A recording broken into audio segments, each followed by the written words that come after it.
jadi di YFII siang tadi tepatnya pukul jam 11 siang ada guncangan yang cukup dahsyat di sini guys ya.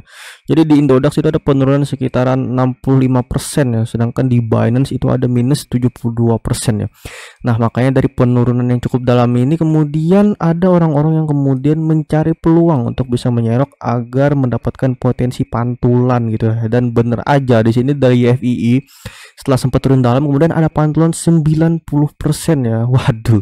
Jadi gua rasa di sini orang-orang yang kemudian berani untuk menyerok ini adalah orang-orang yang benar-benar memiliki mental dan jiwa gambling yang tinggi ya, jiwa judi yang tinggi. Karena baru beberapa minggu kemarin itu ada kejadian yang sangat menggemparkan juga, itu koin Luna yang makan banyak korban ya. Jadi aduh. Nah, jadi gimana guys, dari kalian ada yang nyerok apa enggak ya? Tapi di sisi lain ya menurut gua buat kalian yang nggak nyerok itu pun itu sebenarnya nggak ada yang salah gitu, bahkan bagus gitu, karena itu adalah satu tanda bahwa kalian udah berhasil mengendalikan emosi kalian gitu ya, agar tidak gegabah dan mengambil langkah yang sembarangan di market kita ketika berhadapan dengan situasi seperti ini gitu ya. Nah, jadi itu merupakan tanda bahwa kalian sudah agak matang gitu ya dalam mengambil keputusan buy and sell yang ada di market ini ya. Nah, terus jadi apa nih Bang penyebab YFII bisa turun sampai segininya ya? Jadi gue udah ngelakuin riset ya bahwa di sini sebenarnya nggak ada penyebab yang pasti gitu ya. Bahkan di Twitter dan media sosial lain pun belum rame kasus ini ke blow up ya. Sedangkan di akun apa namanya, akun developernya sendiri nggak ada klarifikasi. Kayak kemarin Luna itu, waduh, developernya gelabakan ya buat klarifikasi. Sedangkan di sini masih ada ayam aja dari akun Twitternya sendiri, nggak ada update yang gimana gitu ya. Terus untuk saudaranya guys ya, koin YFI. Jadi mereka ini adalah satu koin ya sebenarnya, tapi kebagi dua. Beda I doang nih satunya ya. Jadi dari YFI sendiri yang I-nya satu ini goncangannya cuman belasan persen ya, nggak sampai puluhan persen ya. Jadi hanya di YFI aja di sini ya. Nah, terus gimana nih Bang? Jadi gua udah boleh beli dari YFI apa belum nih? Nah, jadi ini sekalian kita kasih saran trading plan ya buat sekarang ya.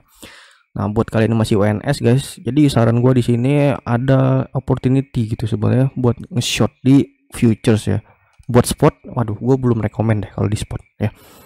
Kalau di futures di sini kalian bisa lihat guys ya, dari patternnya sendiri di sini udah tembus dari apa namanya support trend line-nya di sini, dan kemudian udah ngebentuk apa namanya resisten terdekatnya yang berada di 948, sedangkan sekarang kan ada di 730 ya. Nah, jadi kita akan ukur nih trading plan ya dengan risk and reward ratio-nya. Jadi buat risk-nya kita identifikasi ada 26% ya. Nah, tanyakan kepada diri kalian sendiri apakah sanggup nahan loss segitu dengan leverage ya, tentu tidak ya. Maka sesuaikan lagi dengan maksimal mungkin 5 sampai 8% ya, sesuai dengan margin masing-masing ya. Bisa diturunkan time frame-nya guys ya. Nah, sekarang kan kita lihat di sini jika posisinya sekarang ada di 927, maka kita bisa set di sini ada 770 ya. Nah, berarti 6 sampai 7% risk-nya di swing yang terdekat ini guys ya, di time frame 5 menit ya. Nah, terus buat spot kenapa nggak rekomend Bang ya? Karena udah telat ya guys ya. Udah telat di sini karena pantulannya pun sudah terjadi ya. Tapi sekali lagi buat kalian yang bermental gambling ya, waduh, kalian harus siap nahan floating sebesar ini. Kita ukur dulu ya. Kalau di Indodax itu berarti 39%. Karena support code-nya ada di berapa Bang ya? Support code-nya ada di sekitar 642.000. Berarti kalian harus siap ngetengin loss berapa ini? 50%-an lebih guys ya. Nah, jadi itu yang mesti kalian catat ya. Jangan sampai ntar misal minus 90% baru mikirin ya, oh ternyata langkah yang gua ambil nih ternyata sangat-sangat gila.